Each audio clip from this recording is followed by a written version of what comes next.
21번 풀어보도록 하겠습니다. 자료에 대해서 회귀 분석했더니 회귀 제곱합 SSR은 5였고 SSE는 5였답니다.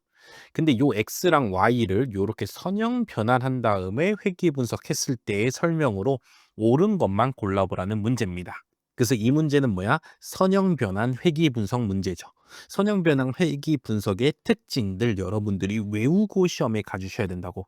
첫 번째 특징, 자, 회귀계수, 변환하고 나서 회귀계수는 어떻게 구하냐?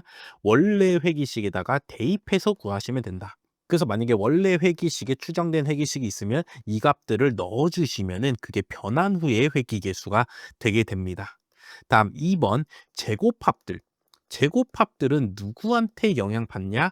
y의 곱해진 상수에 영향을 받습니다. 왜냐하면 총제곱합, 처리제곱합, 오차제곱합 이런 애들은 다 뭐야? y바, y 해수로 구하는 거잖아. 그렇기 때문에 y의 곱해진 요수, 지금은 10이죠. 10에 영향을 받는다고. 어떻게 영향을 받아? 이 제곱합들이 상수 제곱배가 됩니다.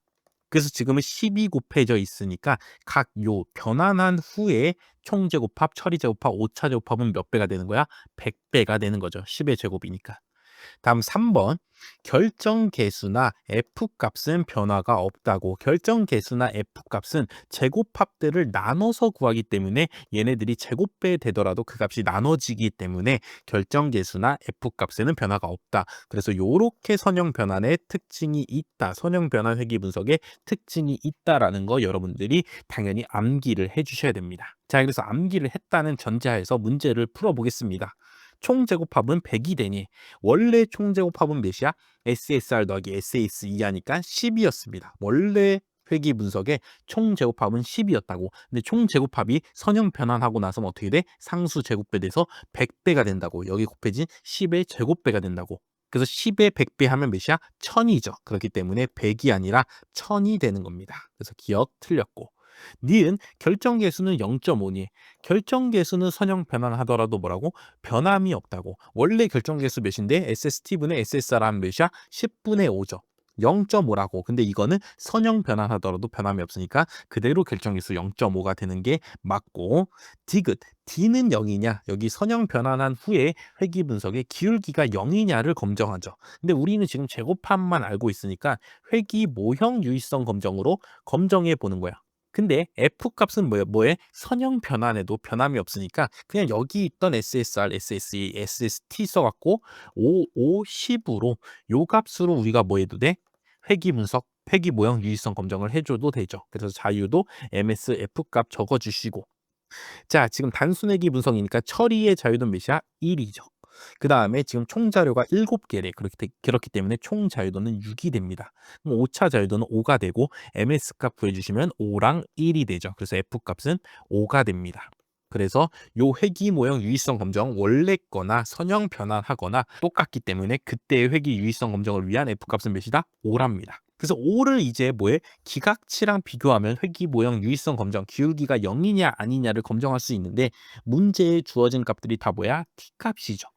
t값이니까 결국 요거를 뭘로 바꿔야 돼? 회귀 개수 유의성 검정 값으로 바꿔야죠. 회귀 개수 유의성 검정은 누구로 해? t값을 하죠.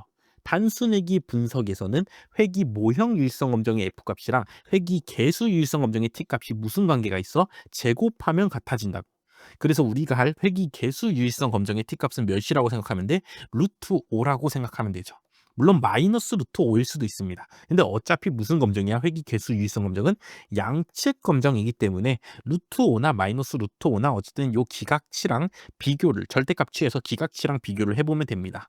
그래서 루트 5라고 치고 자유도는 뭐야? 5차 자유도를 따라가기 때문에 얘가 자유도가 5인 T분포를 따르게 되죠. 자, 5인 T분포에서 지금 양측 검정이니까 양측 검정의 인계값은 몇이야? T 0.025 5값이니까 2.57이 됩니다. 그럼 우리가 구한 검정 통계량 루트 5랑 2.57 중에 누가 큰지를 비교해 보면 되는 거야. 그럼 얘랑 비교하기 위해서 양쪽을 제곱해. 그럼 5는 제곱하면 몇이 돼? 5가 되죠. 2.57은 제곱하면 몇이 돼? 2.5만 제곱해도 6.25라고. 그 값보다 2.57이니까 더 큰 값이 나오겠죠. 결국 기각지가 더 크므로 우리는 요 회귀 개수 유의성 검정의 귀무 가설을 기약할 수 있어 없어? 없게 되죠. 그래서 기약하지 못한다라는 디귿 설명도 받게 됩니다. 그래서 정답 몇 번? 3번이 되는 문제였습니다. 자, 그래서 이 문제를 풀기 위해선 뭐 해야 돼? 선형 변환 회귀 분석의 특징들을 여러분들이 완벽하게 제대로 외워주고 가셔야 된다고. 그러고서 푸는데도 조금 시간이 걸리죠. 그렇기 때문에 난이도가 있는 문제이기 때문에 이런 특수한 회귀 분석들의 성질은 여러분들이 시험장 가기 전에 한 번 더 보면서 확실히 외워서 시험에 가주시길 바라겠습니다. 그래서 특징들만 알았으면은 풀 수는 있긴 한데 애초에 이런 특수한 회귀 분석이 조금은 난이도가 있다. 그러니까 공부를 더 확실히 해주셔라 라는 말씀 드리겠습니다. 22번 풀어보겠습니다. 확률 변수 x의 누적 분포 함수가 이렇게 생겼대. 자, 이에 대한 설명으로 옳은 것은 fx는 0이랑 2분의 1에서 불연속이니 그럼 요거를 이제 우리가 뭐 해봐야 돼? 그래프로 그려봐야죠. 그래프로 그려서 끊기는 부분을 뭐라 그래? 불연속이라 하고 그래프가 이렇게 쭉 이어져 있어. 그럼 연속이라고 하는 거죠. 자, 그래서 그래프를 그리기 위해서 보니까 fx는 0 이하일 때는 쭉 0이었어. 자, 그러다가 0 초과가 되면은 x제곱이 된답니다. 그래서 x제곱에 0을 대입하면 몇이 나와? 0이 나오죠. 그래서 여전히 0에서는 연속인 상태에서 x제곱으로 이렇게 올라가다가 2분의 1까지 가주다가 2분의 1부터는 요 fx 값이 요 누적 분포 함수 값이 몇이 돼? 1이 되죠. 2분의 1을 여기다 대입하면 몇이 나와?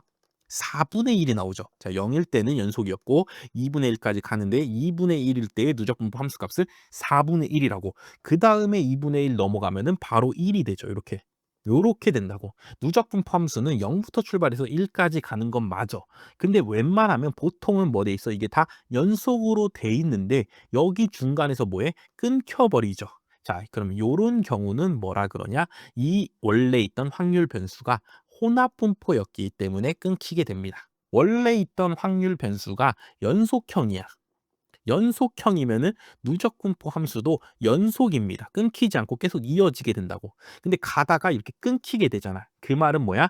여기 0부터 2분의 1 구간에서 x는 연속형인데 요 2분의 1일 때만 딱 이 순간에만 px가 2분의 1 될 때만 확률 값이 존재해서 이렇게 끊기게 이렇게 점프하는 경우가 발생하게 된다고. 자, 이때의 값이 몇이야? 2분의 1까지 확률값 다 더했더니 4분의 1이야. 근데 2분의 1 딱 지나니까 바로 확률값을 다 더한 값이 1이 돼버려. 그럼 2분의 1일 때 확률값은 몇이야? 4분의 3이란 걸 알 수 있죠.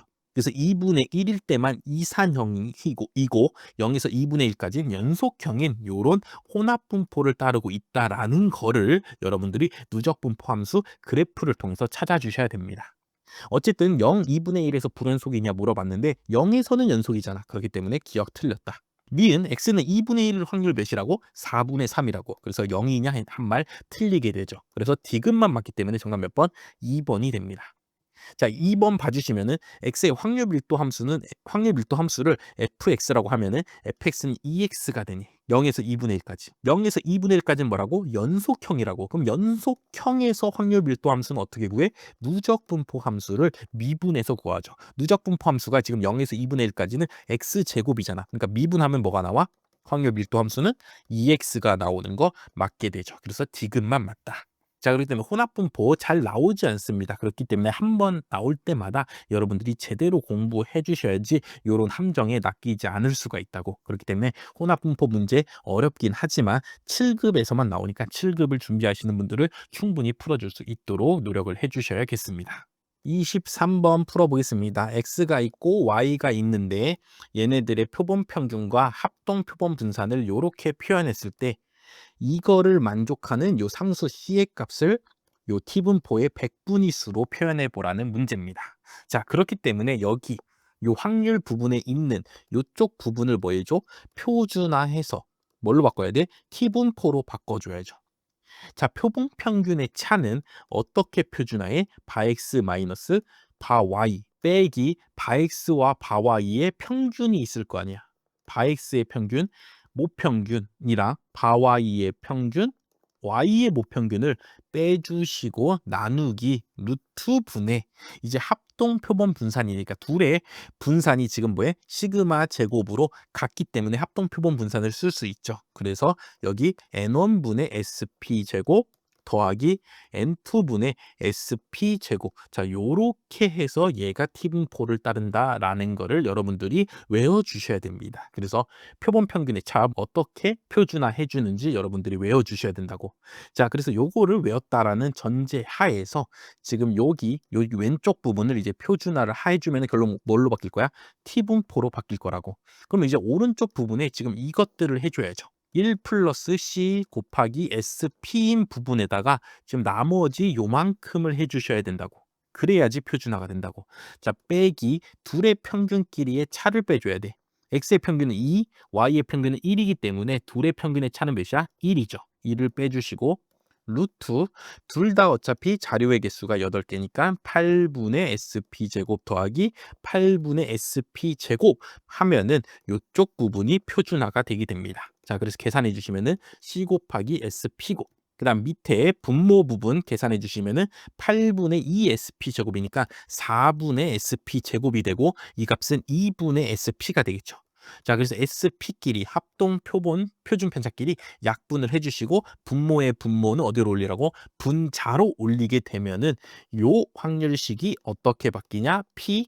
T분포가 큽니다. 누구보다? EC보다 클 확률이 0.1입니다가 되죠. 그래서 T분포가 이렇게 생겼을 때 어딘가에 EC란 값이 있으면 그 값보다 큰 값이 나올 확률이 몇이다? 0.1이라는 소리죠. 그럼 EC를 이제 우리는 뭐라고 쓸 수 있어? T 0.1이라고 쓸 수 있죠. 따라서 C는 뭐야? 2분의 1 곱하기 T 0.1이 됩니다. 정답 몇 번? 3번이 되는 문제였죠. 그래서 요 문제는 어떻게 하는 거야? 표본 평균의 차를 너는 표준화해서 요거를 T분포로 바꿀 수 있냐라고 물어보는 문제죠. 그래서 요렇게 해서 표준화한다라는 거 여러분들이 기억했으면은 충분히 풀 수 있는 문제다라고 평가를 드리겠습니다. 24번 풀겠습니다. 자, 설명으로 옳은 것은 보니까 대응 비교 실시하니 아니면 독립인 표본에 의한 두 집단 비교를 실시하니 이거는 뭐야? 대응 T 검정을 하냐 아니면은 독립 T 검정을 하냐고 물어보는 거죠. 자, 그러고 나서 유의 수준 5%에서 차이가 있냐 없냐를 판단해 보라는 문제죠. 자, 문제를 다시 읽어보면 10명에 대해서 섭취한 경우와 섭취하지 않은 경우를 뭐해? 비교하는 거죠. 그럼 뭐해? 한 명에 대해서 2번 실험해서 그 값을 비교하니까 요거는 무슨 표본이야? 대응 표본이 되는 거죠. 그렇기 때문에 1번과 2번 대응 비교를 해줘야 되는 거고. 자, 그렇게 했을 때 검정 통계량 값이 마이너스 1.9랍니다. 지금 그리고 대립가설이 뭐야? 섭취한 경우와 섭취하지 않은 경우의 혈중 콜레스테롤 양의 차이가 있다를 보는 거기 때문에 이건 무슨 검정? 양측 검정이 되는 거죠. 자, 그래서 요 마이너스 1 값을 이제 누구랑 비교해야 돼? T 0.025 값이랑 비교해 줘야죠. 양측 검정이니까. 자, 그리고 그때의 자유도는 뭐가 돼? 대응 T 검정의 자유도는 총 표본의 개수 빼기 1이라고. 그래서 요 값을 조사해 주시면은 지금 몇이래? 2.26이라죠. 그래서 2.26이 플러스 쪽에도 기강력 생기고 마이너스 쪽에도 기강력 생긴다고. 그래서 마이너스 1.9는 2.26보다 뭐해? 작죠. 절대값 취했을 때 여기도 절대값 취한다 치면은 2.26보다 뭐해? 작은 값이라고.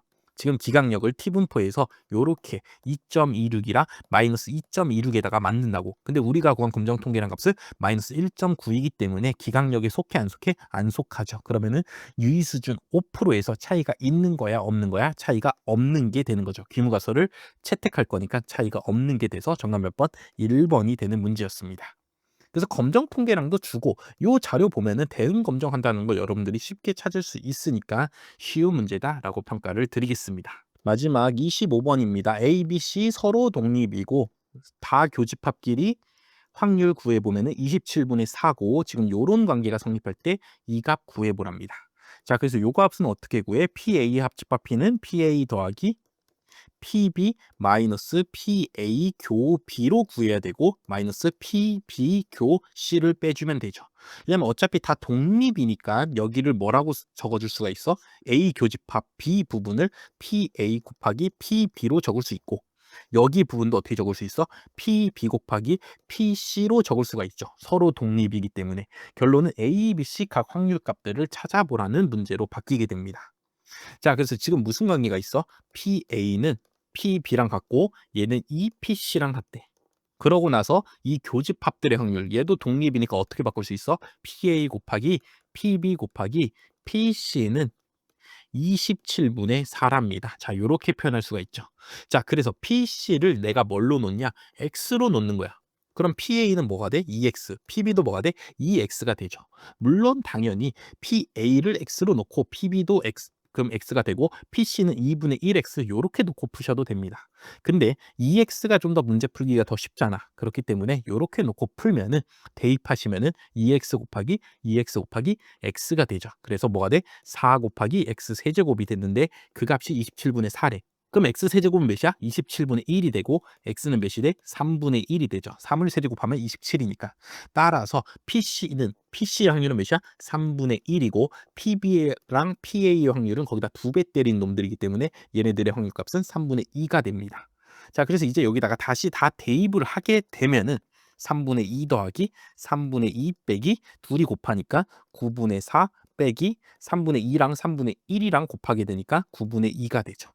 자, 앞에 계산하면은 9분의 4고 아니죠. 9분의 4가 아니죠. 3분의 4고 거기에 빼기 9분의 4 빼기 9분의 2를 해주시면 된다고. 자, 그럼 얘는 9분의 뭐야? 3, 3은 9니까 9분의 12가 되고 12에서 4 빼면 8, 8에서 2 빼면 6이니까 뭐가 돼? 9분의 6이 됩니다. 그래서 약분하면은 3분의 2가 되겠네. 정답 몇 번? 2번이 되는 문제였습니다.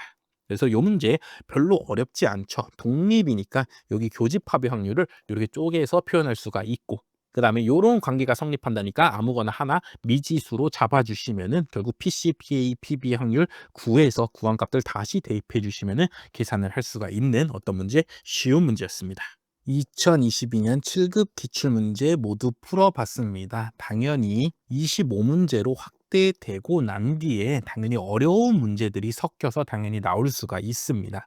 25문제나 되다 보니까 당연히 어려운 문제 들어가 있죠. 그래서 총 합쳐갖고 총 8문제 정도는 여러분들을 까다롭게 했던 문제들이라고.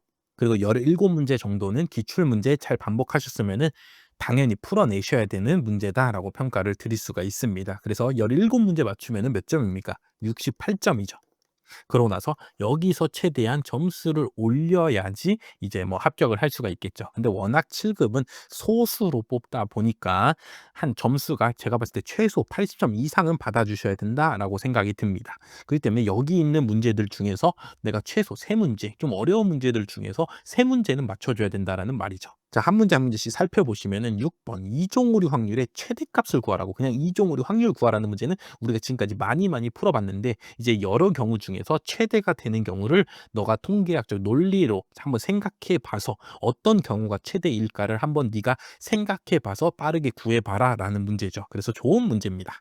그래서 이렇게 나올 수도 있다라는 거 알아주시고 그다음에 편의 처음 등장했다고. 근데 이제 앞으로 편의도 내겠다는 소리죠. 그렇기 때문에 편의의 식 반드시 외워주셔야 됩니다. 추정량의 기대값 마이너스 모수라고. 요게 편의식이라는 거 반드시 외워주시기 바라고.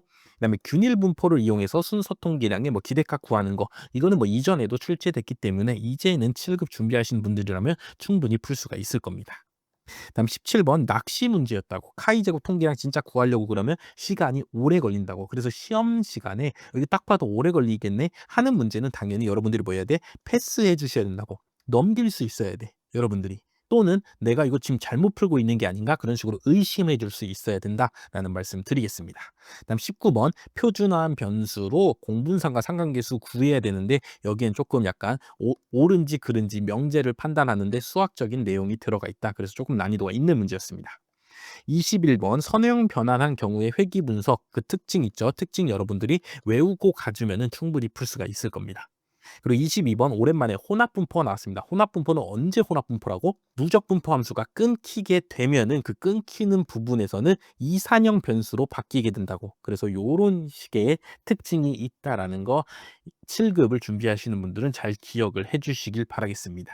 그리고 연평균 증가율에 대한 기하평균 문제 나왔는데 요거는 어쩌다 한번 나온 거죠. 그렇기 때문에 이것 때문에 다른 평균까지 공부할 필요는 없다. 그냥 요 문제를 통해서만 연평균 증가율이라는 건 어떤 수식을 이용해서 a 곱하기 1 플러스 r에 n승 요 수식을 이용해서 구한다라는 것만 그것만 여러분들이 잘 기억을 해 주시기 바라겠습니다. 딴 평균들 굳이 공부하지 마셔라. 그럼 너무 비효율적이 되니까. 자, 그래서 여기 7급에 나올 만한 주제들로 어려운 문제들이 나왔고, 자, 9급을 준비하시는 분들도 요 6번, 그다음에 7번, 그다음에 17번, 그다음에 21번. 자, 요 정도 문제 정도는 여러분들도 같이 공부를 해 주시면서 요 정도도 9급에 나올 수가 있기 때문에 9급에 어려운 문제로 나올 수가 있기 때문에 요 문제들도 같이 공부를 해 주시길 바라겠습니다. 그래서 조금 난이도가 있긴 했지만 정말 뭐 좋은 문제들도 있고 하기 때문에 한 번, 두 번, 세 번 계속 복습을 하면서 여러분들이 잘 이해를 해 주시길 바라겠습니다. 그래서 지금까지 2022년 7급 기출문제 풀이 강의 들어주셔서 감사합니다.